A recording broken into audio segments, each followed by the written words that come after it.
Line squash அசல் பழங்களிலிருந்து தயாரிக்கப்பட்ட real squash கூலா ஜோரா. GT Holidays. GT Holidays, South India's #1 travel brand. உங்களோட லைஃப்லயும் முருகன் வராரு, அந்த எக்ஸ்பீரியன்ஸ் பத்தி சொல்லுங்க. ஸோ முருகன் கோயிலுக்கு நான் ஸ்பெசிஃபிக்காக நான் போனதும் கிடையாது. ஆனால் அந்த முருகன் அப்படிங்கிற வார்த்தை தானா உள்ளுக்குள்ள வர ஆரம்பிச்சு. அப்போ இதுவும் எனக்கு ஆச்சரியமா இருந்துச்சு. எப்படி திடீர்னு உனக்கு எது நடந்தாலும் நான் உன் கூடவே இருக்கேன், யாம் இருக்க பயமே அப்படின்னு அந்த மொமெண்ட்ல எவ்வளோ ஃபியர் வந்தாலும் அந்த ஃபியரை ஃபேஸ் பண்ணும்போது என்ன நினைச்சுக்கோ, இவன் பாதையில போயிட்டே இருப்பேன். ஸோ டெஸ்டினி வேற இடத்துல இருக்குது. அந்த பாதையில fear is the only thing which is stopping you to come out of your comfortable zone, to come out of your mental pattern. நீ இங்கேருந்து வெளியில் வந்துட்ட அப்படின்னாலே உன் லைஃப்ல நெக்ஸ்ட் லெவல் போக ஆரம்பிச்சு. அப்போ அந்த டைமிங்கில் மனசுக்குள்ளே முருகா முருகா முருகா முருகா மனசுக்குள்ளே வர நினச்சிட்டு இருக்கேன். ஆனால் நான் உட்காந்துருக்கிறது சுடுகாட்டில். ஒரு மனிதனுக்கு ஒரு புதுசாக ஒரு விஷயத்தை செய்யறதுக்கு தடையா இருக்கிறது அவனோட ஓன் பயம் மட்டும் தான். What if it fails, what if it goes wrong, what if I fall, நான் தோத்துட்டா என்ன பண்ணுவேன், விழுந்துட்டா என்ன பண்ணுவேன், இப்படிங்கிற இந்த எல்லாத்துலேயும் வெளில வரணும்னாக்கா பயம் இருக்கவே கூடாது. உங்களுடைய வாழ்க்கையில பிரபஞ்சம், சிவன், தில்லை, நடராஜ பெருமான் இதெல்லாத்தையும் நீங்க எப்படி பாக்குறீங்க சார்? அதை பத்தி எங்களோட வியூவர்ஸுக்கு சொல்ல முடியும்? எல்லாரும் தெரிஞ்சுக்க கூடிய ஒரு விஷயம். ஃபர்ஸ்ட் இது நான் சயின்டிஃபிக்காக ஃபர்ஸ்ட் நான் சொல்லிட்டு அதுக்கப்புறம் நான் ஸ்பிரிச்சுவலாக சொல்கிறேன். அப்போ பீப்புளுக்கு ஈஸி அண்டர்ஸ்டாண்ட் ஆகும். சிவன் வந்து நத்திங். சிவன் அப்படின்னா ஒன்றும் இல்லைன்னு அர்த்தம். Shiva means nothing. ஐபிசி பக்தி நேயர்களுக்கு இனிமையான இந்நேரத்து வணக்கங்கள். இன்று நம்மோடு விகாஸ் காசிநாதன் அவர்கள் இணைஞ்சிருக்காங்க. இவங்க வந்து பார்த்தீங்க அப்படின்னு சொன்னால் முதலாக நம்மோட இணைஞ்சிருக்காங்க. ஒரு சயின்டிஃபிக் ஸ்பிரிச்சுவல் கோச், அதே போல் மைண்ட் ப்ரோக்ராமர். கொஞ்சம் வித்தியாசமான விஷயங்களாக இருக்குது, அது பற்றி நாங்கள் அவங்கக்கிட்ட கேட்க போகிறோம். சார் வணக்கம். ரொம்பவே நிறைய பேருக்கு பரிச்சயம் தான். நீங்கள் இன்ஸ்டாகிராமில் நிறைய விஷயங்கள் சொல்லிட்டு இருக்கீங்க. முதல்ல வாழ்த்துக்கள். எங்களுடைய ஐபிசி பக்தி சேனலுக்கு வந்ததுக்கு முதல்ல உங்களுக்கு வாழ்த்துக்கள். நிச்சயமா சார். உங்களை பற்றி பார்க்குறப்போ ஃபஸ்ட்டு உங்களோட கரியர் அப்படின்றது இந்த ஃபீல்டுக்குள்ளே வர்றது அப்படிங்கிறதே வந்து கொஞ்சம் ஆச்சரியமாக தான் இருந்துச்சு அப்படின்னு சொல்லி நான் நினைக்கிறேன். உங்களோட எப்படி சார் ஒரு ஐடி ஃபீல்டில் இருந்து இந்த மாதிரி ஒரு என்ன சொல்கிறது, உடல், ஆன்மா அதையெல்லாம் கடந்த சில விஷயங்கள் சம்மந்தமாக பேசணும் அப்படிங்கிற அந்த லைஃப் ஸ்டைலுக்குள்ளே, அல்லது அதை வந்து மற்றவங்களுக்கு சொல்லி தரணும் அப்படிங்கிற அந்த ஒரு மென்டாலிட்டிக்குள்ளே எப்போ வந்தீங்க? இந்த பார்த்து எனக்கு சின்ன வயசுலேருந்து இருந்துக்கிட்டு தான் இருந்தது. பட் நான் ரியலைஸ் பண்ணது மட்டும்தான் லேட்டர். சின்ன வயசுலேருந்தே ஒரு கொஷின் இருந்துகிட்டே இருந்துச்சு, நான் எதுக்காக அந்த பூமிக்குள்ளே வந்தேன், இந்த லைஃபுக்குன்னு பர்பஸ்ன்னு ஏதாச்சும் ஒன்று இருக்குதா, இல்லை பிறந்தோம், சாப்பிட்டோம், விளாண்டோம், அதுக்கப்புறம் படித்தோம், கல்யாணம் பண்ணோம், குழந்தை பெற்றோம், வேலை பார்த்தோம், ஏதோ காரு பணம்லாம் சேர்த்து வச்சுட்டு திருப்பியும் குழந்தைங்களை படிக்க வச்சு கல்யாணம் பண்ணி வச்சுட்டு அவ்வளோதான் போக போகிறோமா, இவ்வளோ தான் லைஃபா, இல்லை இதை தாண்டி நம்ம லைஃப்பில் எதையாச்சும் கம்ப்ளீட் பண்ணி போய் ஆகணுமா, ஏதாச்சும் முக்கியமான விஷயம் இருக்குதா நம்ம லைஃப்பில், இந்த பர்பஸ் அப்படின்னு இருக்குதா அப்படிங்கிற ஒரு கொஷின் சின்ன வயசுலேருந்து இருந்துகிட்டு தான் இருந்தது. ரெண்டாவது கொஷின்ஸ், எதுக்கு இவ்வளோ ரிலீஜன்ஸ் இருக்குது? ஃபஸ்ட்டு ஒவ்வொருத்தவங்களும் ஒவ்வொரு பாதையில் போகிறாங்க. அண்ட் அதுலேருந்து நல்லது கிடைக்கதா எல்லாருக்கும் அண்ட் போகிறாங்க. ஆனால் அவங்களுக்கு வந்து தேவையான அந்த ரிசல்ட் கிடைக்க மாட்டேங்குது அப்படின்னாக்கா அப்போ எங்கே மிஸ்டேக் பண்ணுறாங்க? நான் எதை ஃபாலோ பண்ணுறது? அடுத்த கொஷின், நான் எதை தான் ஃபாலோ பண்ணணும்? எனக்கு ஒரு விஷயத்தை ஃபாலோ பண்ணுறதுக்கு முன்னாடி ஏன் அப்படின்னு தெரிஞ்சுக்கணும்னு ஆசைப்பட்டேன். ஒரு இந்த மாதிரி விஷயத்துக்கு போகிறோம் அப்படின்னு சொன்னாலே நம்ம ஒரு கையில் வந்து முருகன் நம்மளை பிடிச்சிக்குவார், இல்லை நம்ம முருகனை பிடிச்சிப்போம். இந்த மாதிரி நம்மளுடைய வியூவர்ஸ் எல்லாம் அப்படிதான். உங்களோட லைஃப்லேயும் முருகன் வராரு, அந்த எக்ஸ்பீரியன்ஸ் பற்றி சொல்லுங்க. திடீர்னு ஒரு பாயிண்ட்ல இந்த எக்ஸ்ப்ளோரில் இருந்துகிட்டே இருக்கு. அதாவது இந்த பிரபஞ்சத்தை பற்றியும், இது என்ன அந்த உலகம், பிரபஞ்சம்னாக்கா யூனிவர்ஸ். ஸோ நானும் யூனிவர்ஸும், நானும் இந்த பிரபஞ்சமும், என்னை தாண்டி ரிலேஸ் இருக்கு எல்லாமே யூனிவர்ஸ் தான். நீங்களும் பிரபஞ்சத்தில் ஒரு பங்கு தான். எப்போ எனக்கு மட்டும் இல்லை, இந்த உலகத்தில் யாருக்காக இருந்தாலும் இந்த பிரபஞ்சம் என்ன அப்படிங்கிற ஒரு கேள்வி வந்துருச்சு அப்படின்னாலே ஞானப்பழம் கதை தான். அண்ட் முருகன் வந்து ஔவையார் கேட்ட 1008 கொஷின்ஸ் கேட்ட மாதிரி அதே தான் நம்மளோட கேள்விகளுக்கு பதில் கொடுக்கறது உள்ளே வந்துடுவார் அவர். அதனால தான் அவரை ஞானப்பழம் அப்படின்னு சொல்கிறாங்க, த இன்டெலிஜென்ட் ஒன் அப்படின்னு சொல்லிட்டு. ஸோ என்னோட கேள்விகளுக்கு ஆட்டோமேட்டிக்காக பதில் கொடுக்கறதுக்கு ஒருத்தர் வந்தாகணும் இல்லையா அந்த இடத்துல. அப்போ என்ட்ரி கொடுக்க ஆரம்பித்தார். திடீர்னு வந்து அவர் நோக்கி அதிகமாக சிந்தனை போக ஆரம்பிச்சது. எனக்கே தெரியாமல் முருகா அப்படின்னு சொல்லிட்டு ஏதாச்சும் ஒன்றா டக்குன்னு முருகா அப்படிங்கிற ஒரு வார்த்தை அது தானாக வர ஆரம்பிச்சிது. எங்கள் வீட்டில் வேறு யாரும் முருகன் அந்த அளவுக்கு அந்த டைமில் கும்பிட்டது கிடையாது. நான் தஞ்சாவூர் பக்கம் நீடாமங்கலம் ஒரு ஊரில் அப்போ தான் வளர்ந்தேன். அதுக்கு பக்கத்தில் முருகன் கோயிலே கிடையாது. இன்ஃபேக்ட் சொல்ல போனால் சிவன் கோயில் இருந்துச்சு, பெருமாள் கோயில் இருந்தது, முருகன் கோயிலே கிடையாது. ஸோ முருகன் கோயிலுக்கு நான் ஸ்பெசிஃபிக்காக நான் போனதும் கிடையாது. ஆனால் அந்த முருகன் அப்படிங்கிற வார்த்தை தானாக உள்ளுக்குள்ளே வர ஆரம்பிச்சிது.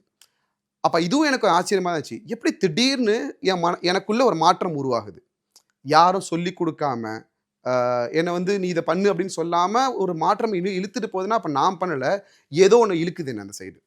ஸோ அப்படி தான் ஒரு பாயிண்ட்டில் திடீர்னு முருகன் நினைப்பு வர ஆரம்பிக்குது, தேடி போக ஆரம்பிக்கிறேன், எங்கே போய் முருகனை பார்க்கலாம் அப்படிங்கிற தேடி போக ஆரம்பிக்கிறேன். அப்படி தான் முருகன் கோயில்களுக்கு நான் போக ஆரம்பித்தேன் ஃபஸ்ட்டு. முருகன் அப்படிங்கிற அந்த தெய்வம் இல்லது நிறைய பேருக்கு நிறைய அப்பா, இந்த குழந்தை, இந்த மாதிரி நீங்க பார்த்து முருகனும் பிரபஞ்சமும் அப்படின்னு நீங்க பார்த்து வியந்த சில விஷயங்கள் இங்க எக்ஸ்ப்ளோர் சொல்ல முடியுமா? இது நான் எனக்கு ரொம்ப பிடிச்ச ஒரு என்னோட ரியலைசேஷன் சொல்லுவேன். நான் சிவனை அடையிறதுக்காக நான் வந்தேன், என்னை காப்பாற்றுறதுக்காகவே வந்தவன் தான் அந்த முருகன். அந்த பாதையை போகும்போது நான் சரியான பாதையில் போய் ரீச் ஆகணுங்கிறதுக்காக, நம்மளை காப்பாற்றுறதுக்காக வந்தவன் முருகன் அப்படின்னு தான் சொல்லுவேன். விச் மீன்ஸ் நம்மளோட இந்த செல்ஃப் ரியலைசேஷன் பாத்தில் உனக்கு எது நடந்தாலும் நான் உன் கூடவே இருக்கேன், யாம் இருக்க பயமேன் அப்படின்னு அந்த மொமெண்ட்டில் எவ்வளோ ஃபியர் வந்தாலும் அந்த ஃபியரை ஃபேஸ் பண்ணும்போது என்ன நினச்சிக்கோ, இவன் பாதையில் போயிட்டே இருப்பேன். ஸோ டெஸ்டினி வேறு இடத்துல இருக்குது, அந்த பாதையில் எதை பற்றியும் பயப்படாத, நான் இருக்கேன் உனக்கு. ஓகே, ஸோ அதனால தான் கருணை கடலே கந்தா போற்று, யாம் இருக்க பயமேன் அப்படிங்கிறதும் வெற்றிவேல் முருகன், இது எல்லாமே வீரத்தை குறிக்கும். Which means fear is the one thing ஒரு ஹியூமன் அடைய வேண்டிய விஷயத்தை அடையாமல் இருக்கிறதுக்கு முக்கியமான காரணமாக இருக்குது. ரமண மகரிஷி இதை பற்றி சொல்லியிருப்பாங்க, நீ உன்னை பயந்தவன் அப்படின்னு நினைக்கிறது தான் உன் வாழ்க்கையில் நீ பண்ணுற மிகப்பெரிய தப்பு, உன்னால் இதை ஃபேஸ் பண்ண முடியாது அப்படின்னு நீ நினைக்கிறதா நீ பண்ணுற மிகப்பெரிய தப்பு அப்படிங்கிறது. பட் சம்டைம்ஸ் சில பேருக்கு ஃபியர் வந்துடுது. அந்த மாதிரி டைமிங்கில் முருகனை நம்ம நினைக்கும் போது ஆட்டோமேட்டிக்காக உள்ளுக்குள்ள ஒரு அந்த எனர்ஜி எங்கேருந்து வரும்னு தெரியாது, அது வந்துடும். காக்க காக்க கனகவேல் காக்கன்னு சொன்னாலே போதும் உள்ளே வந்துடுவார் அவர். ஓகே, ஸோ அருணகிரிநாதர் வந்து இறக்கும்போது திருவண்ணாமலையில் எனக்கு வாழ்க்கையே வேண்டாம் அப்படின்னு சொல்லிட்டு கீழே ஒரு டைமிங்கில் என்ன இவ்வளோ நினச்ச உடனே நான் எப்படி கைவிட்டுருவேன் அப்படின்னு சொல்லிட்டு கீழே வந்து நின்ட்டார். ஸோ அதனால தான் இன்றைக்கி நிறைய பேர் முருகனை நினச்சிக்கும் போது அவங்க வாழ்க்கையில் வந்து கஷ்டங்கள் போகுதோ இல்லையோ, ஆனால் ரொம்ப துயரத்துக்குள்ள போக மாட்டாங்க, அது மட்டும் ஷோர். ஸோ இந்த ஒரு விஷயம் நான் ரொம்ப உள்ளுக்குள்ளே கொண்டு போக ஆரம்பிச்சது. சிவனால் வர முடியாத அந்த டைமிங்கில் கஷ்டப்படுற மக்களை பாதுகாக்கணும் அப்படிங்கிறதுக்காகவே அவதரிச்சவர் தான் முருகன். அவர் தியானத்துக்கு போயிட்டாருங்க அந்த சைடு. அந்த டைமிங்கில் யாராச்சும் ஒருத்தவங்க வந்து ஆகணும் அந்த இடத்துல. அண்ட் முருகன் சிவன் தியானத்துக்கு போயிட்டாங்கனாக்கா இன்னொரு குழந்தை வராது அப்படிங்கிறது தெரிஞ்சு தான் வரம் வாங்கி சிவனோட புள்ள மட்டும்தான் என்னை கொல்லணும் அப்படின்னு சொல்லிட்டு வரம் வாங்கி அவதரிச்சு பிறந்தாங்க அவங்க. ஓகே, ஸோ அப்போ இது எல்லாமே எனக்கு கனெக்ட் ஆக ஆரம்பிச்சது. நம்ம லைஃப்பில் நெக்ஸ்ட் லெவலில் போனால் ஃபஸ்ட்டு பயத்தை விட்டு வெளில வரணும் அப்படிங்கிறது. அப்போ பயத்தை விட்டு வெளில வரத்துக்கு முருகன் எப்போதுமே கூட இருக்கிறாரு. ஸோ அதனால தான் முருகன் கூட எல்லா எல்லா கோயிலையும் சரி, திருச்செந்தூராக கூட எல்லா கோயிலையும் சரி, அவர் வந்து சிவலிங்கத்தை வச்சு பூஜிச்சது பிறந்த இடத்துல. ஓகே, அப்போ முருகன் பண்ணுற ஒரு விஷயம் இருக்குது இல்லையா, நம்ம முருகன்கிட்ட போகிறோம், முருகன் பண்ணுற ஒரு விஷயம் இருக்குல்ல, அங்கேயும் போகணும் நம்ம அடுத்தது. ஓகே, அப்போ முருகன் மூலியமாக தான் நம்மளால் அடுத்த ஸ்டேஜுக்கு போக முடியும். Which means when you become fearless, இது அப்படியே நான் சயின்டிஃபிக்கலாக சொல்லணும்னாக்கா, fear is the only thing which is stopping you to come out of your comfortable zone, to come out of your mental pattern. நீ இங்கேருந்து வெளியில் வந்துட்ட அப்படின்னாலே உன் லைஃப்பில் நெக்ஸ்ட் லெவல் போக ஆரம்பிச்சிடும். ஓகே, ஸ்பிரிச்சுவலாக சொல்லணும்னா முருகனை நான் நினச்சிட்டு அப்படின்னாக்கா நெக்ஸ்ட் லெவல் போயிடுவேன். இந்த இடத்துல எனக்கு ஒரு பாட்டு ஞாபகம் வருது. அதாவது எல்லா இடத்துலையும் முருகன் துணையாக வருவாங்க அப்படின்னு சொல்லியிருந்தீங்களா, அதாவது சொல்லுவாங்க, விழிக்கு துணை திருவெண்மலர் பாதங்கள் மென்மை குன்றா மொழிக்கு துணை முருகாவின் நாமங்கள் முன்பு செய்த பழிக்கு துணையவன் பன்னிரு கையும் பயந்த தனி வலிக்கு துணை செங்கோடல் மயூரமுமே அப்படின்னு சொல்லி அந்த பாடல் முடியும். இது அப்படியே கனெக்ட் ஆகுது எல்லாத்துக்கும். ஒரு நம்ம கொண்டு போய் கரெக்டாக ஒரு இடத்துல கொண்டு போய் சேர்க்கிற ஒரு மிகப்பெரிய பேராற்றல் பெரும் சக்தி அப்படிங்கிறது வந்து முருகன் அப்படிங்கிற அந்த பரம்பொருள் தான் அப்படிங்கிறத நீங்கள் சொன்னீங்க. கண்டிப்பாக உங்களை ஒரு இடத்துக்கு கூப்பிட்டு போயிட்டார். நெக்ஸ்ட் எங்கே கூட்டிகிட்டு போகிறார் முருகன்? ஃபஸ்ட்டு என்ன பயமே இல்லாத ஒரு பர்சனாக மாற்றினார். பயங்கிறது சுத்தமாக போக ஆரம்பிச்சிச்சு. அப்போ எப்போ முருகன் உள்ளுக்குள்ளே வந்தாரோ, மனிதன் சாதாரணமாக பயப்படுற மாதிரியான விஷயம் எல்லாத்தையும் ஃபேஸ் பண்ணணும்னு சொல்லி நினைக்க ஆரம்பித்தேன். ஃபஸ்ட்டு பேயை பார்த்து எல்லாம் பயப்படுவாங்க. எனக்கு கொஷின் உருவாக ஆரம்பிச்சது, பேய் இருக்குதா உண்மையிலே அப்படின்னு சொல்லிட்டு. ஆன்மா வந்து நம்மளை வந்து ஒரு பேய் நம்மளை அஃபெக்ட் பண்ண முடியுமா? ஓகே, போயிட்டு நடு 12 மணிக்கு சுடுகாட்டில் போய் நான் கொஞ்ச நாள் உட்காந்துருந்தேன். நீ வா, நான் அவனை பார்த்துட்டு தான் போவேன் அப்படின்னு சொல்லிட்டு கொஞ்ச நாள் வெயிட் பண்ண ஆரம்பித்தேன். அப்படியே ஸோ ஃபேஸ் பண்ணிட்டு இருந்தேன். அப்போ அந்த டைமிங்கில் மனசுக்குள்ளே முருகா முருகா முருகா முருகா மனசுக்குள்ளே அவரை நினச்சிட்டு இருக்கேன். ஆனால் நான் உட்காந்துருக்கிறது சுடுகாட்டில், யாருமே இல்லை. ஊருக்கு வெளியில் ஒரு 1.5 கிலோமீட்டர் டிஸ்டன்ஸ். அப்போ அங்கே வந்து எங்களுக்கு வயல் இருந்தது. ஸோ வயலில் தண்ணி பாய்ச்சணும். ஸோ யூஸ்வலாக வேலைக்காரவங்க யாராச்சும் தான் ஒருத்தவங்க பண்ணுவாங்க. ஸோ நான் எங்கள் வீட்டில் சொல்லி நான் போய் நிற்கிறேன் அந்த இடத்துல. ஆனால் நான் தண்ணி பாய்ச்சறதுக்காக போகல. ஆனால் வந்து இதை எக்ஸ்பெரிமெண்ட் பண்ணணும். பேய்னு உண்மையிலே இருக்கா, அந்த இடத்துல பேய் வருது அப்படிங்கிறதெல்லாம் சொல்லுவாங்க. பேய் வருது அந்த இடத்துல போகக்கூடாது, இருட்டில் வந்து அந்த இடத்துல தாண்டி போடக்கூடாது, அடிச்சிடும் அப்படின்னு சொல்லுவாங்க. அப்போது அந்த பேய் இருக்குதான்னு சொல்லி போகும்போது மனசுக்குள்ளே முருகனை நினச்சிக்கிட்டு தான் போனேன். ஏன்னா அந்த பயத்துலேருந்து நான் வெளில வரணும். நீ பயப்படாதன்னு சொல்கிறேன்னாக்கா ஃபஸ்ட்டு எல்லா பயத்துலேருந்து நான் வெளில வரணும். அந்த பயத்துலேருந்து வெளில வர ஆரம்பித்தேன். எப்போ பயத்தை விட்டு வெளில வந்தனோ அப்போ நான் எல்லாத்தையும் எக்ஸ்ப்ளோர் பண்ண ஆரம்பிச்சிட்டேன். ஒரு மனிதனுக்கு ஒரு புதுசாக ஒரு விஷயத்தை செய்கிறதுக்கு தடையாக இருக்கிறது அவனோட ஓன் பயம் மட்டும்தான். What if it fails, what if it goes wrong, what if I fall, நான் தோத்துட்டா என்ன பண்ணுவேன், விழுந்துட்டா என்ன பண்ணுவேன், இப்படிங்கிற இந்த எல்லாத்துலேயும் வெளில வரணுன்னாக்கா பயம் இருக்கவே கூடாது. We should become fearless person. இன்றைக்கி உலகத்தில் சக்ஸஸ் பண்ண எல்லாரும் சொல்கிறது இந்த ஒரே விஷயந்தான். பார்த்துக்கலாம் அப்படின்னு சொல்லிட்டு இறங்கினதுக்கு அப்புறம் தான் அவங்க அடுத்த அடிக்கே போக ஆரம்பிப்பாங்க. நிறைய பேர் வந்து விழுந்துட்டோம்னா என்ன பண்ணுறதுங்கிறத யோசிச்சுட்டே உட்காந்துருவாங்க. அப்படியே கம்ஃபர்டபுள் ஜோன்லேருந்து வெளில வரவே மாட்டாங்க. அப்போது என் லைஃப்பில் இது வரைக்கும் நான் எக்ஸ்ப்ளோர் பண்ண எல்லா விஷயத்தையும் எக்ஸ்ப்ளோர் பண்ணதுக்கான main reason I become fearless. சப்போர்ட்டிவாக எங்கள் அப்பா ஆர்மி மேன் இருந்ததுனால அவங்க வந்து சொன்ன ஸ்டோரி எல்லாமே பயப்படக்கூடாது. ஸோ இதுதான் மைண்ட் ப்ரோக்ராமிங்கில் வரும். Because he was programming me be fearless. Okay, அவங்க வந்து அவங்களோட கார்கில் வாரில் இருந்தது எல்லாத்தையும் சொல்லும்போது பயப்படக்கூடாது. அண்ட் இது சொல்கிறாங்க, ஆனால் நான் எக்ஸ்பீரியன்ஸ் பண்ணும்போது எனக்கு ஒரு துணை தேவை. அப்போ எனக்கு முருகன் இருந்தார் எனக்கு. அதுக்கப்புறம் எங்கே போனாலும் யாராச்சும் பேய் ஸ்டோரி சொன்னாங்கனாக்கா அங்கே அதை பார்த்தா இங்கே இதை பார்த்தா நான் உடனே கூட்டு போயிடும். வா காமி எங்கிட்ட பேய், நான் பார்க்குறேன் அதை அப்படின்னு சொல்லிட்டு கூட்டு போக ஆரம்பித்தேன். அப்படி ஓகே. அதுக்கப்புறம் என் முன்னாடி யாரும் பேய்ங்கிற வார்த்தையை பேச மாட்டாங்க, ஸ்டாப் பண்ணிடுவாங்க. பட் ஆன்வான்னு ஒன்று இருக்குது அப்படிங்கிறத அதுக்கப்புறம் லேட்டர் பாயிண்ட்டில் நான் புரிஞ்சுக்கிட்டேன். அது நம்மக்கிட்ட கம்யூனிகேட் பண்ணும் அப்படிங்கிறத நான் தெரிஞ்சுக்கிட்டேன். பட் அது நம்ம நினைக்கிற மாதிரி கிடையாது. அது இந்த அரண்மனை படத்தில் வந்து பிடிச்சி தூக்கிட்டு போய் கீழே போடுறது அதெல்லாம் அந்த சீன் கிடையாது. அதெல்லாம் பண்ணாது. It is there. Okay. So Murugan நினச்சதுனால தான் ஃபியர் அப்படிங்கிற ஒரு ஸ்டேட்லேருந்து நான் கம்ப்ளீட்டாக வெளில வந்தேன். அண்ட் அப்படி வெளில வந்ததுனால தான் நிறைய எக்ஸ்ப்ளோர் பண்ண முடிஞ்சுது. நிறைய எக்ஸ்ப்ளோர் பண்ணதுனால தான் பிரபஞ்சத்தை பற்றி பாக்கி எல்லாத்தையும் பற்றி தெரிஞ்சுக்க ஆரம்பித்தேன். நிச்சயமா சார். கண்டிப்பா நீங்க வந்து இந்த வழியில வந்து அடுத்தடுத்து பல விஷயங்களை கடந்தாலும் நான் போய் சேர வேண்டிய டெஸ்டினி அப்படின்றத வந்து சிவன் அப்படின்னு சொல்லியிருந்தீங்க. அந்த சிவன் அப்படின்றது நம்ம சிவன் சம்பந்தமா நிறைய பேர் நிறைய எழுதிட்டாங்க. அந்த 12 திருமுறைகளாக இருக்கட்டும், திருவாசகத்தை பத்தி எல்லாம் சொல்ல போனா சிவனை பத்தி சொல்லி மாளாது. அது அப்படி ஒரு உருக்கமான பாடல்களா இருக்கும். உங்களுடைய பார்வையில நீங்க கண்டிப்பா சிவன், பிரபஞ்சம், எனக்கு தெரிஞ்சு தில்லை, நடராஜ பெருமான் எல்லாம் ஒண்ணுதான். அது எவ்வளோ சயின்டிஃபிக்கா கூட அதை வந்து ப்ரூவ் பண்ணியிருக்காங்க. ஆனா நம்ம அதை இன்னும் அதை புரிஞ்சுக்கிற அளவுக்கு நம்மளுடைய மைண்ட் வரல. நமக்கு கடவுள் அவ்வளவுதான், அந்த மாதிரி இருக்கும். நீங்க உங்களுடைய வாழ்க்கையில பிரபஞ்சம், சிவன், தில்லை, நடராஜ பெருமான் இதெல்லாத்தையும் நீங்க எப்படி பாக்குறீங்க சார்? அதை பத்தி எங்களோட வியூவர்ஸுக்கு சொல்ல முடியும்? எல்லாரும் தெரிஞ்சிக்கக்கூடிய ஒரு விஷயம் ஃபர்ஸ்ட் இது. இதை நான் சயின்டிஃபிக்காக ஃபர்ஸ்ட் நான் சொல்லிட்டு அதுக்கப்புறம் நான் ஸ்பிரிச்சுவலாக சொல்கிறேன். அப்போ பீப்புளுக்கு ஈஸி அண்டர்ஸ்டாண்ட் ஆகும். சிவன் வந்து நத்திங். சிவன் அப்படின்னா ஒன்றும் இல்லைன்னு அர்த்தம். Shiva means nothing. இதை நான் சயின்டிஃபிக்காக சொல்லணும்னாக்கா அந்த பிரபஞ்சம் எல்லாமே எனர்ஜியால் உருவாக்கப்பட்டது. எவ்ரி திங் இஸ் எனர்ஜி இல்லையா? எலக்ட்ரான், ப்ரோட்டான்ஸ் அண்ட் நியூட்ரான்ஸ், இது 3 தான் எனர்ஜி ஒரு எனர்ஜிக்குள்ளே. இதில் எலக்ட்ரான்ஸ் அப்படின்னா it is a dynamic charged particle சொல்லுவாங்க, விச் இஸ் மூவ் ஆகிட்டே இருக்கும்.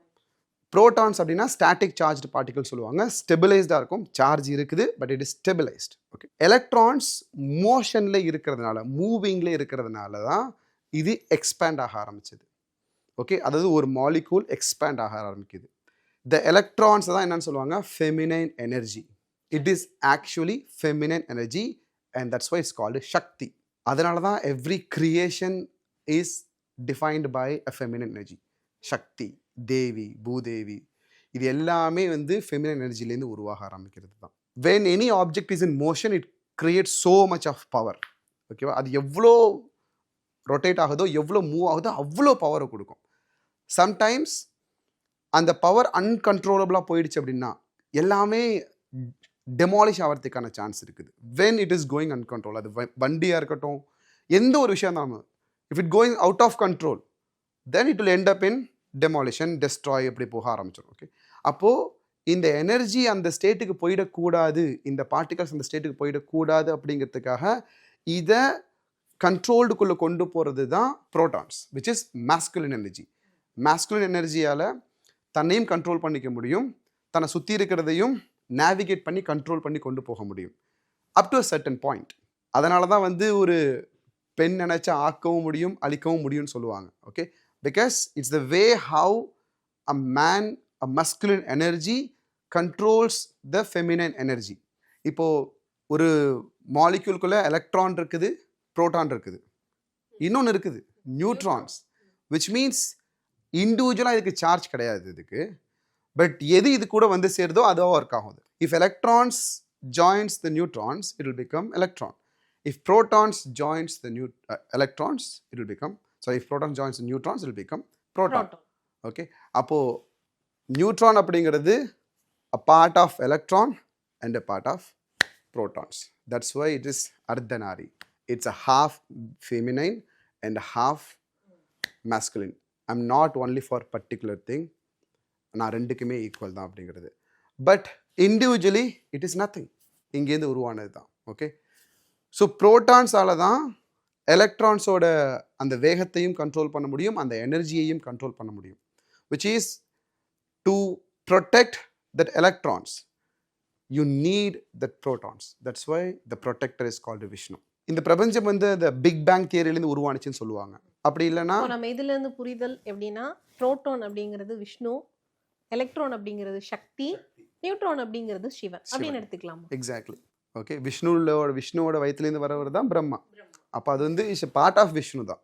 ஓகே, அப்போது எனி மெட்டீரியல், ஸோ அதான் நெக்ஸ்ட் பாயிண்ட் என்னென்னா, இந்த பிரபஞ்சம் பிக் பேங் தியரியிலேருந்து உருவானுச்சு as per the science. Okay, so அதே சயின்ஸ் படி பார்த்தோம்னாக்கா the first sound is Om, it's Aum, right?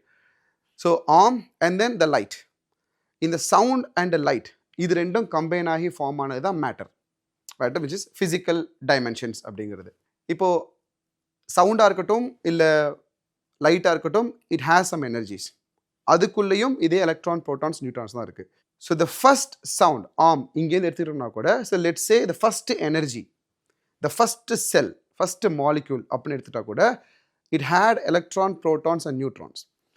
பிரபஞ்சம் தன்னைத்தானே எக்ஸ்பேண்ட் பண்ணிக்க ஆரம்பித்தது by the power of Sakthi.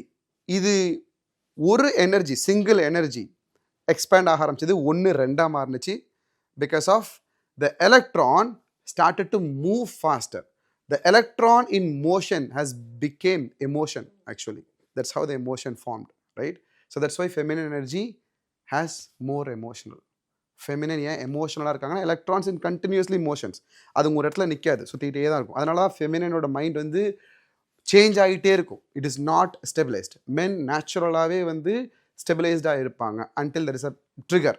So இது ரெண்டும் சேர்ந்து தான் ஒரு செல் 2ஆக ஃபார்ம் ஆகுது, 2ஆக ஸ்ப்ளிட் ஆகுது, 2 4ஆக மாறுது, 4 8ஆக மாறுது, இந்த ஹோல் பிரபஞ்சமே உருவாகுது. ஓகே, இதுதான் நம்ம வந்து ஒரு குழந்தை அப்படிங்கிறது, ஒரு குழந்தை. அதான் இந்த பிரபஞ்சம் எப்படி இருக்குங்கிற எல்லா ப்ளூ பிரிண்ட்டும் நம்ம உள்ளுக்குள்ளே இருக்கு. அதேதான் அண்டத்துல இருக்கிறது பிண்டத்துல இருக்குன்னு சொல்றோம். எஸ், அதே தான். நம்ம உள்ளுக்குள்ளே இந்த எல்லா இன்ஃபர்மேஷனும் இருக்குது. பிரபஞ்சத்தை பற்றி தெரிஞ்சுக்கிறதுக்கு நம்ம வெளியில் தேடணும் கூட இல்லை, உள்ளுக்குள்ளே பார்க்க ஆரம்பித்தோம். இப்போ நம்ம வந்து we are as of now 60 trillion cells இருக்குது நம்ம உடம்புக்குள்ளே.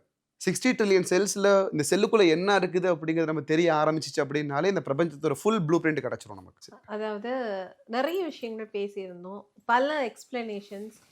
உண்மையாகவே வந்து நிறைய பேர் ஒன்று நம்ம யாருன்றது ஒரு கேள்வி, அந்த கேள்விக்கான விடைக்கான ஆரம்ப புள்ளி இங்கே இருந்தால் இந்த காணொலியிலேருந்து கிடைக்கும்னு நினைக்கிறேன். அடுத்தது வந்து நம்ம எதுக்கு வந்திருக்கோம் அப்படிங்கிற ஒரு $1 மில்லியன் கொஷின்ஸுக்கான ஒரு ஆன்சர் ஒன்று. நம்ம வந்துட்டோம், இந்த வாழ்க்கை எப்படி வந்து ஹாப்பியாக வாழ்ந்துட்டு நம்ம போகிற வழி கரெக்டான வழியில் போகணும் அப்படிங்கிறதுக்கான விடைகளுக்கான முதல் படி எல்லாமே இந்த காணொலிகளில் வந்து கிடைக்கும் அப்படின்னு சொல்லி நம்புகிறேன். இந்த தருணத்துக்கும் நேரத்துக்கும் இப்படி ஒரு விஷயத்தை நம்ம பேசணும் அப்படின்னு சொல்லி நம்மளை பேச வச்சிருக்கிற இந்த பிரபஞ்ச மகாசக்திக்கும் ரொம்பவே நன்றிங்க சார். சிவாய.